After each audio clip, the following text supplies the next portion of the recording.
Good morning. Today, I just wanted to talk about self-hatred. And when you hear self-hatred, initially you just think, oh, well, that's really intense. And you think suicide, and you think cutting yourself, and you think, addiction, and you think big, and you think dark, and you think scary, which, yes, those are part of self-hatred. But I'm here today to tell you that self-hatred isn't just the big things. Self-hatred is any time that you look in the mirror and you see anything that you despise or anything that you disgust. It's any time that you are able to look at yourself and pick yourself apart and wish that you were someone that you aren't. Wish that some parts of you weren't there that are. It's any time that you allow what you look like to trump anything of who you actually are inside. It's any time that you see yourself as only a work in progress and not as somebody who's to be valued and loved and cared about right now as you are.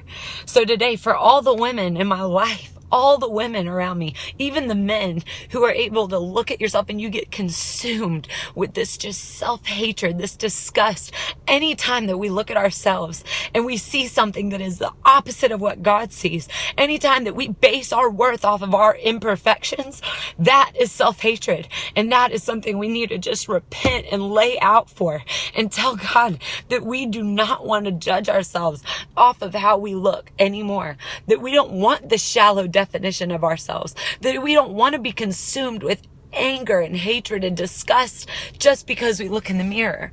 So Jesus, I just ask that you would come over every single person that's under this voice today. I ask that you would just bless them with an ability to see things in themselves that they never thought were there.